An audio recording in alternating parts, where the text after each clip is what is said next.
अब आपको एक मोटी बात बताएं, आपको सबके सब यहाँ काश्तकार आए लोग। एक महात्मा जी जंगल में चले गए, खेत पकने वाले थे, ये गेहूं और ये सब चना, और जो पकने वाली थी तो पेड़ के नीचे बैठ गए।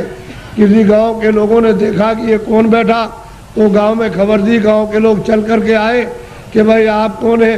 कि भाई हम तो हिसाब करता है। क्या हिसाब करने के लिए आए? कि मुझे किसको चना देना, किसको गेहूं देना, किसको अरहर देना है और किसको कितना मटर देना, ये हम फसल लिखने के लिए आए। फसल लिख लेंगे तो कह लगे आपका हिसाब कब करोगे? कह लगे जब काट कूट करके ले आओगे, और जब तुम मार मूड़ करके गेहूं चना मटर अरहर निकालोगे तो मैं हिसाब करने के लिए आ जाऊंगा, मुझे जिसको जितना देना है उतना ही। तो उन्होंने लिख लिया।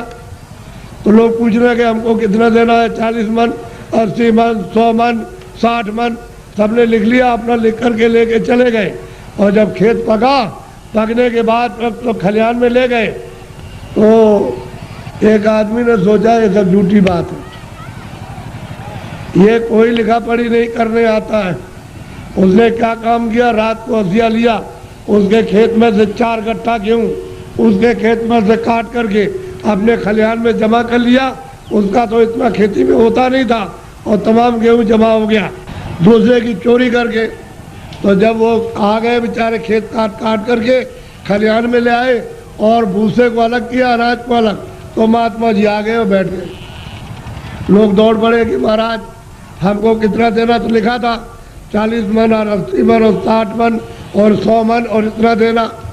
चोर चोरी कर ले आया था, वो आया, कह लगे महाराज हमको कितना देना है? कि तुमको 25 मन। कह लगे तोल लीजिए। तो जब तोला गया तो किसी का 25 मन, ज़्यादा एक दाना नहीं, 60 मन, किसी का 40 मन, किसी का 100 मन, सबका जितना जितना लिख लिया था सबका। चोर बोला अरे महाराज ये मेरे कांटे लगे, मैं रात को कांटों में जंगल में गया तो बबूल के कांटे, बेरियों के कांटे, खून निकल आया, ये पैर फट गए और मैं उसके खेत में से काट करके ले आया। उधर से जौ काटी, मटर काटी, अरहर गेहूं काटा, वो किधर चला गया? अरे कह लगे बच्चा ये मेरे पैर में भी ये कांटे लग गए, ये देखिए लगे हुए कांटे। कह लगे आप क्या करते रहे? कह लगे तू काट कर के ले आता था, वहाँ जमा करता था, और मैं यहाँ से जब चला जाता था घर में तो गट्ठा उठा करके उसमें खेत में पहुँचाया करता था। मुझे देना उतना ही है जितना तेरे हिसाब में, और तूने जो ये चोरी की है, ये कांटे तेरे लगे और तकलीफ हो रही है, तो तेरी सजा और चोरी की सजा अलग मिलेगी। वो जो तुमने चोरी की है उसकी सजा अलग, और ये कांटे लगे, खून निकल आया, इसकी सजा। तो कहने का मतलब ये है तुम मन का धन कितना भी खेत काट कर, जमीन लेकर, ये करके, चोरी करके, डकैती डालकर, रात को छीन करके कितना भी अपना धन घर में ले आओ, लेकिन वो जो हिसाब करता जो कर रहा वो बैठा हुआ वो सब उसके यहाँ पहुँचा देगा। आपको कुछ मालूम रहेगा? आपको नहीं। हमने चोरों से पूछा भाई कितना तुमने चोरी की होगी? हमारे पास चोर भी आते, साहब कह देते हमने चोरी की, तो कितना कह लगे 1 पैसा नहीं रहा, सब चला गया। डकैत आए, डकैत से पूछा भाई तुमने डकैती डाली तो कितना जीवन में तुमने लूटा होगा? कह लगे कई करोड़ का। फिर किधर गया? कह लगे 1 पैसा नहीं, हमारा घर का चला गया। घर का गया।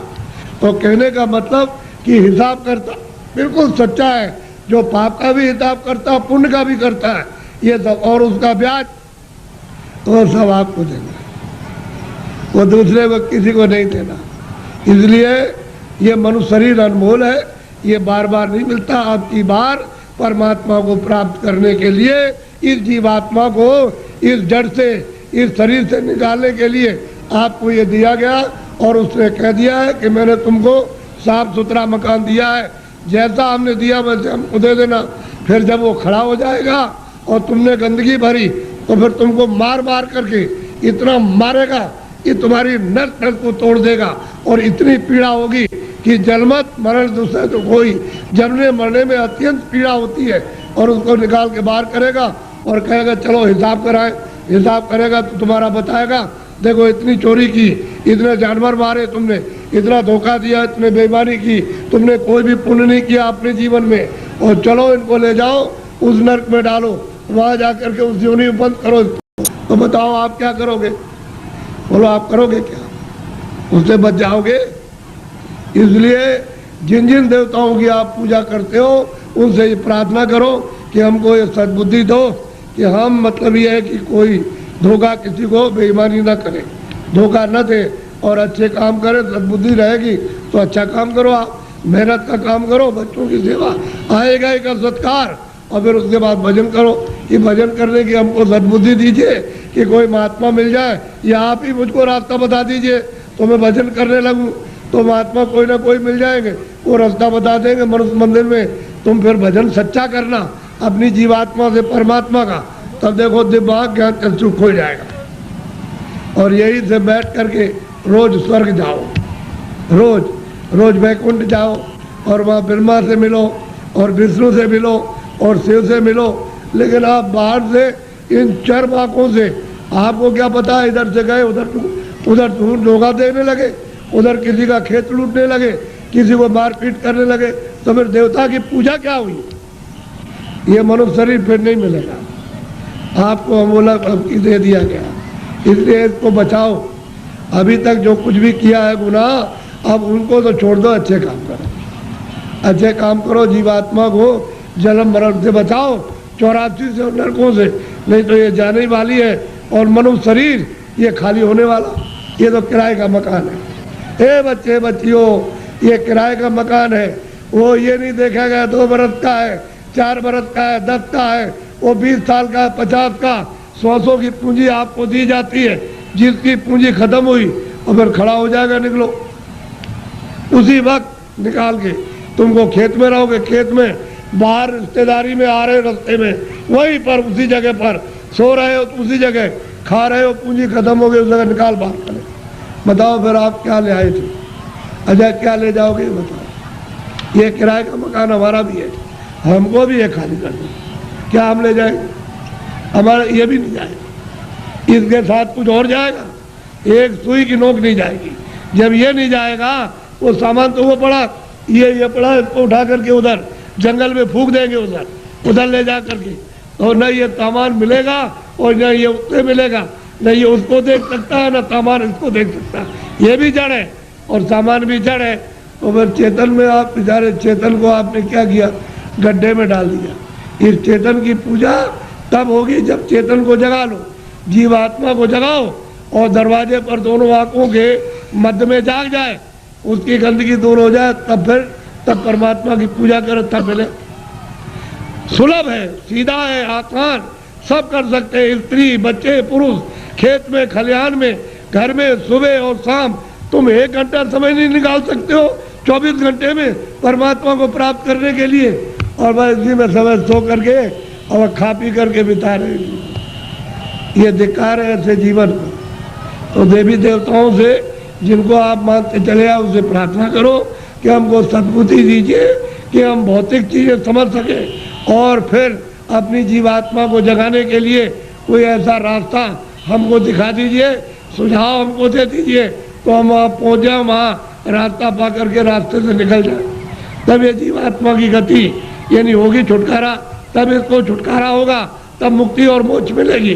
नहीं तो परमात्मा क्या कुछ भी नहीं प्राप्त कर सकते हो, न देवी देवताओं के पास पहुँच सकते हो, न स्वर्ग वैकुंठ में, न मनुष्य पा सकते हो। तो ये भटकती रहेगी जीवात्मा। जैसे पशु पक्षियों में, वो भी तो जीवात्मा यही है, इसी मनुष्य शरीर से उसमें बंद की गई। ये कुत्ता हो गए, बिल्ली हो गए, गधा हो गए, चूहा हो गए, ये इसी में से गए। अब उसमें भोगने के बाद फिर इसमें आएंगे तो फिर वही काम करो, फिर उसी में जाओ। तो बस यही रहेगा, आना और जाना, रोज चिल्लाओ और कोई तुम्हारी सुनवाई नहीं। अरे कोई सुनता है? आदमी को जंगल में मार रहा, तुम सुन रहे हो उसकी तकलीफ को? पशु बीमार है, उनको आप मार रहे हो डंडे से, और चलो चलो, उसको बुखार चढ़ा, सिर में दर्द है, उसको भूख लगी है, प्यास लगी, वो बेचारा, तुम उससे पूछ रहे हो कि तुमको प्यास लगी है, वो बता देगा। अरे मनुष्य शरीर अमूलक है, ऐसा शरीर फिर मिलेगा नहीं। और कोई ऐसे काम, कोई कर्म नहीं कर रहे हो जिससे मनुष्य शरीर पा जाओ। जो भी कर्म करते हो मनुष्य शरीर से नीचे जाने के, चारों खानों में जाने के, और नरकों में जाने के काम कर रहे हो, तब आपको उस समय पर कोई बचाएगा नहीं। न रिश्तेदार, न भाई, न बहन, न पति, न पत्नी, न बच्चे, न बच्चों को माँ बाप, कोई न धन न दौलत, कौन इसको बचाएगा? सब ये अलग अलग पड़े, सब अलग हो जाते हैं। इसलिए आप लोग थोड़ा सा कुछ समझ लो कि मैं किस लिए आया हूँ। यहाँ आपके बाईपास पर मथुरा में सत्संग होता है, तो आप जरा सा वहाँ थोड़ा समय दे करके समझ लो। अगर अच्छी चीज़ मिल जाए तो ले लो, और नहीं अपने घर चले जाओ। अमोलक चीज़ मिले तो ले जाओ, और नहीं तो अपने घर में रहो। जहाँ भी मिल जाओ वहाँ चले जाओ, तुमको सुलभ है। मैं आपको ये सलाह दूंगा कि जहाँ भी उस परमात्मा को प्राप्त करने वाले महात्मा इस मनुष्य रूपी मंदिर में मिल जाए, वही चले जाइए। तो ये खड़ेर हो गया है, ये मंदिर, ये मनुष्य मंदिर खड़ेर है, इसमें सब बुरी बुरी चीज़ें भरी है, और उनके द्वारा ये निकल जाएगा तो साफ सुथरा, बड़ा सुंदर, बड़ा अच्छा लगेगा उस समय पर। और जीव आत्मा जाग जाएगी तो जगमग जगमग जगमग, अंधेरे का नाम नहीं रहेगा। बाहर भी उजाला, अंदर भी उजाला। तब आपकी समझ में आएगा ये संसार क्या है। नहीं भूल भुलैया है, ये छाया, क्षमा करना, ये छाया सर, लड़के छाया, स्त्री छाया, पति छाया, ये मकान छाया, जमीन छाया, ये पशु छाया, छाया, इसमें से जीवात्मा निकाल दी तो ये पड़ा हुआ क्या करोगे? छाया का रो रहे हो, मेरा बच्चा, मेरा पति, मेरी पत्नी, मेरा माँ, मेरी बारे। छाया किसके लिए होते? छाया के लिए। उस जीवात्मा के लिए रोए, उसके लिए सोचा कि इसके अंदर कौन है। अरे भाई मन नहीं, बुद्धि नहीं है, चित्त नहीं, शरीर नहीं, हाथ नहीं, पैर नहीं, आँख नहीं। अरे वो जीवात्मा क्या चीज़ है जो इसमें से निकाल के अलग कर दी? शरीर तो ये पड़ा है, आँख भी है, कान भी, बोलता नहीं, सुनता नहीं, देखता नहीं, हाथ नहीं हिलाता। और तो मतलब ये है कि इसमें माया की छाया में पड़े हो, मेरी मेरी आय, मेरी ऐसे चले जाओगे आया करते, और कुछ मिलने जुलने वाला नहीं है। इसलिए महात्माओं का सत्संग जरूर सुनो। वो ये नहीं कहते पूजा करो आप देखो, लेकिन उनसे प्रार्थना करो हमको सद्बुद्धि दो, सद विचार दो हमको, और हमको अच्छे कर्म का रास्ता मिले। हम चोरी चमारी इसको बंद कर दे, हम झूठ बोलना, धोखा देना, बेईमानी करना, हमारा काम, हमारा क्रोध, हमारा लोभ, हमारा मोह छूटे। और हमको कोई मिला दीजिए किसी से जो मनुष्य शरीर में आकर रास्ता बता नहीं, आप बता दीजिए। देवता से कहो आप ही बता दो कि ये रास्ता जाने का है भगवान के पास। अगर नहीं बता सकते हो तो फिर किसी महात्मा से मिला दो। हमने इसलिए तुम्हारी पूजा की, तुमको माना कि हमारा आत्म कल्याण हो जाएगा, जन्म मरण से बच जाएंगे, 84 नरकों से बचेंगे। अगर देवता नहीं तो खोज करो महात्मा। मैं किसी को कुछ कहता नहीं, समझ लो अच्छी तरह से सत्य बात। उसको मछली रहती है, कछुआ रहता उसी में, जीव जंतु उसी जमुना जी में, उसी गंगा जी में रहते हैं। तो आपको ये जानना चाहिए, आप वहाँ जाते हो स्नान करने के लिए तो पाप आपका धुल जाएगा। पाप तो यहाँ जमा है, यहाँ तो पानी नहीं जाता, यहाँ अग्नि नहीं जाती है। तो ये बताओ कि तुम जब यहाँ, वो कैसे धुलेगा? वो गंगा पानी समुद्र का या तालाब का या कुएं का वो धो नहीं सकता, तो यहाँ जमा है इस जगह पर। अब ऐसा गंगा स्नान, वो गंगा, उसमें स्नान करने वाले महात्मा मिल जाए और आपको दिव्य गंगा में, दिव्य जल में स्नान करा दे तो जीवात्मा तब ये निर्मल हो जाए, पवित्र हो जाए, स्वच्छ हो जाए, तो ये जाग जाए, इसकी आँख खुल जाए। अब इसमें आते हो, फिर चोरी क्यों करते हो? इसलिए करते हो कि जमुना में हम नहा लेंगे तो हमारी फिर चोरी माफ हो जाएगी। चोरी और माफ नहीं होती, वो तो यहाँ जमा, यहाँ पानी नहीं जा सकता। ये तो शरीर के नाके पर, जीवात्मा शरीर में नहीं है। जीवात्मा शरीर के बाहर, ये यहाँ नहीं है, नाक में नहीं, और मुंह में नहीं है, हाथ और पैरों में नहीं, ये दोनों आंखों के ऊपर बैठी हुई है। बस ऊपर में गंदगी उस पर डाल दी, इसलिए रुकी पड़ी हुई है। गंदगी को हटा लो, बाहर निकल जाए, छोड़ दे मकान को, जीते जी छोड़ दे। इसलिए आप लोग थोड़ा सा अपना कभी कभी समय, जब ये सुना करो कि यहाँ बहुत भीड़ लग रही है और बहुत लोग आ रहे हैं, तो जरा से चले आए और सुन लिया, और देखो आकर के कि मैं कैसी पूजा आपको देवताओं की, और फिर उन देवताओं को देखो कैसे आप देखते हो उनको अपनी आंखों से, तब तुम्हारी समझ में आएगा। ऐसे क्या समझ में आ जाएगा? अंधेरे में रहोगे तो अंधेरे में जन्म हुआ अंधेरे में पालन पोषण हो रहा, अभी फड़फड़ा के अंधेरे में मर जाओगे। अभी देखते देखते अब तो बूढ़े हो गए, तो अब क्या दिन का साथ है इस शरीर का। अरे किसी दिन भी तुम रात रात में सोते हुए चल पड़ोगे, आप ले जाएगा आपको। अब कहाँ ले जाएगा उसका आपको पता ही नहीं है। इसलिए किसी का साथ करो, किसी जानकार का साथ कर लो।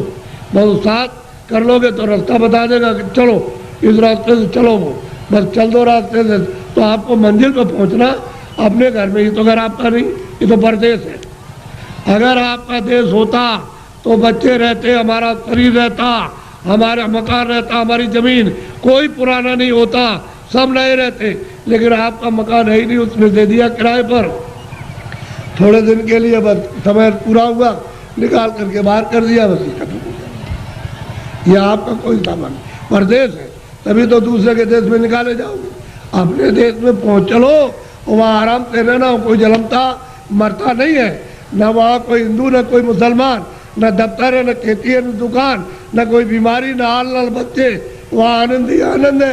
अपने घर में अपने देश में चलो, ये तो परदेश है। परदेश में आकर के कितने जो और कितने जल बीत गए ठोकर खाते, अभी तक किनारे पर नहीं आए और मनुष्य शरीर पाया और फिर उधर ही लौटे जा रहे हो, नीचे चले जा रहे हो 84 में नरकों में। अरे भाई मनुष्य शरीर में आए, ऊपर चलो अपने घर की तरफ। बड़ा सीधा साधा, तो लड़ो झगड़ो मत, प्रेम से रहो। गांव गांव की लड़ाइयाँ बंद करो, उससे आपको कुछ नहीं मिला। जब गांव में लड़ाई हुई तो घर घर में बैर होने लगा, अब घर घर में लड़ाई होने लगी, और घर घर की लड़ाई अब अपने मन से लड़ रहे हो। और सारा जीवन आपने अशांतमय अपना कर दिया, न सोने में शांति, न कहीं जाने में, न कहीं बैठने में, न किसी से बोलने में, और न किसी देवता के पास में। ऐसा तुमने मकान में ऐसा कुचड़ा बढ़ा, बिल्कुल अशांति की ज्वाला जलने लगी।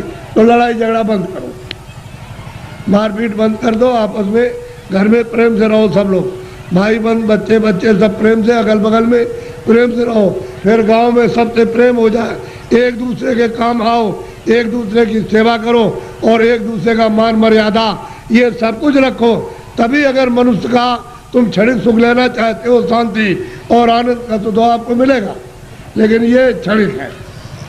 जब तक जीवात्मा मनुष्य मंदिर में जगाओगे नहीं और दिव्य नेत्र नहीं खोलोगे, तब तक तुमको आत्म और परमात्म शांति नहीं मिल सकती। ये कुछ नहीं, ये तो इंद्रियों की क्षणिक, यानी ठंडक आ रही है, उससे मन इंद्रियों के दरवाजों पर बैठ करके वो क्षणिक रस लेता है कि और मिल जाएगा, और मिल जाएगा, धन में और मिलेगा, बच्चे में और मिल जाएगा, इसमें और मिलेगा, उसमें मिल जाएगा, उस काम में व्यापार में मिल जाएगा। मिलता तब कुछ नहीं, सिवाय तकलीफ के और कुछ आनंद नहीं मिलता। और आपने सब प्रयास किस लिए क्या? सुख मिले, हमको शांति मिले, हमको आनंद मिले, और उसमें से इतना सब कुछ करने के बाद न शांति मिली, न सुख मिला, न आनंद मिला, न ज्ञान मिला, और आग जलने लगी। ऐसा जीवन आपका बड़ा ही कलुषित और बहुत ही मतलब खतरनाक, अपनी आत्मा को गड्ढे के गिराने में हो गया है, और दरवाजे बैठ गए जाने वाली। इसलिए बचो, अभी बच सकते हो मनुष्य शरीर में, और बाद में फिर बचने का रास्ता नहीं। इसलिए इसको सोचो कि मैं कहाँ से आया हूँ, मैं किस लिए मनुष्य शरीर में आया, फिर मैं अगर जाऊँगा तो कहाँ जाऊँगा। ये तीनों प्रश्न तुम किसी से करने लगो, और जो इसका जानकार होगा कि तुम वहाँ से आए हो, इसलिए आए हो, और तुम कहाँ जा रहे हो, ये तीनों चीज़ें आपकी बता देगा।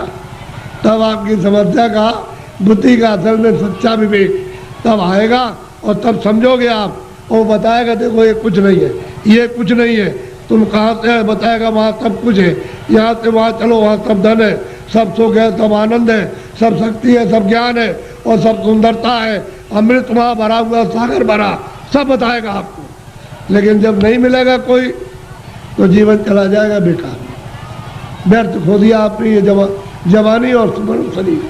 जवानी भी गई, बचपन तो कुछ कर नहीं सकता है, बालावस्था तो कुछ नहीं करती, किशोर भी नहीं, जवानी में आए, और बुढ़ापा भी कुछ नहीं कर सकता। तो जवानी में मस्ती में, बेकार में, उलझन में आपने खत्म कर दी। अब आगे चलने के देने, तो फिर तुम्हारे बच्चे ही जवाब देने लगे, अरे उधर बैठ जा, तुमने जवानी में बहुत कुछ किया। तो आपको हो जाएगी तकलीफ, कहते हो मेरा बच्चा और मुझसे इस तरह से कह रहा, अब वो जवानी का उस पर जोम चढ़ा है, तुम पर बुढ़ापा आके अलग कर देगा, चुपचाप बैठे रहो। घर में जो बहुएं आएगी तुमको रोटी समय से दी और नहीं दी तो शाम को देगी, कभी शाम को नहीं तो सुबह देगी। अब तुम कुड़ोगे उसमें कि हमने इतना पालन पोषण किया और ये बच्चे हमारी बात और बहुएं नहीं मानती है। एक दुख ये, एक दुख बचपन में कि रोते बिताया आप में, और फिर भी दवा कुछ और मर्ज कुछ है, पीड़ा कुछ हो रही है। वो दवा पेट की, और पेट में दर्द है तो सिर की दवा, और बच्चा रो रहा हाय हाय करता। एक तो आपने वो बिता दिया और एक आपने जवानी, ये आपने उलझन में, और बुढ़ापा आ गया तो रो करके चले जाओ तो कोई काम नहीं आया। न जवानी काम आई न बाल मत, ना आप बुढ़ापे में काम आए। तो जीवात्मा का काम तो आपने कुछ नहीं किया, ये इंद्रियों का काम किया। और इंद्रियां क्या है, जीर्ण हो गई, पुरानी हो गई। आँख नहीं काम करती है और कान नहीं काम करते हैं, मुँह नहीं काम करता। अब रो रहे हो, चिल्ला रहे हो, तुम ऐसा मत करो। प्रेम के साथ सब लोग रहो और ये समझो हम किस लिए आए। ये यहाँ काम के लिए नहीं, तुम्हारा काम प्रभु को पाने का, कि हम अपनी जिंदगी में उस रास्ते में चल के प्रभु को पाएं। असली काम तो तुम्हारा ये था, और उसको छोड़ करके आप इस झगड़े में फंस गए। चलो इसको इकट्ठा किया जाए और इससे सब मिल जाएगा। क्या मिला आपको? जिनके पास वो रो रहे, जिनके पास करोड़ों, जिनके पास अरबों, वो रो रहे, चिल्ला रहे और कहते हैं कि हमको दवा हमको दे दी। अरे भाई, उससे तुमको सुख मिलता, आनंद मिलता तो क्यों नहीं ले लिया? अरे वहाँ कुछ नहीं है। अब आप उधर जा रहे हो तो आपको क्या मिलेगा? ना आपको ना उनको, किसी को कुछ नहीं। दिन में काम करते हैं, शाम को बच्चों की सेवा अपना फर्ज अदा करते, और उसके बाद बैठ करके थोड़ा भजन करते मनुष्य मंदिर में, तो ये जीवात्मा सच्चे धन को प्राप्त करती। सच्चा जन मिलेगा नहीं, इसका कल्याण होगा, जीवन ऐसे ही चला जाएगा। तो मैं तो इसलिए चलाया कि हमारे गांव वासियों ने बहुत ही लोगों से कहा कि बाबा जी को ले आओ जरा, मैं दर्शन करूंगा। तो मैंने भी कहा चलो मैं भी दर्शन करूंगा, मेरी भी तो इच्छा दर्शन करने की है। अगर आपकी इच्छा हुई है दर्शन करने की तो मेरी भी आपके दर्शन करने की इच्छा हुई। तो आदान प्रदान का दर्शन, दर्शन देना और दर्शन करना, इसी के बीच में, अरस परस के बीच में अगर कोई चीज़ मिल जाए तो उसको ले लेना चाहिए। कि भाई किसी के पास अमूल्य चीज़ है और मिलती है जो सोने चांदी से बहुमूल्य है, वो अगर उससे मिल जाए तो आपको ले लेना चाहिए। इसी को कहते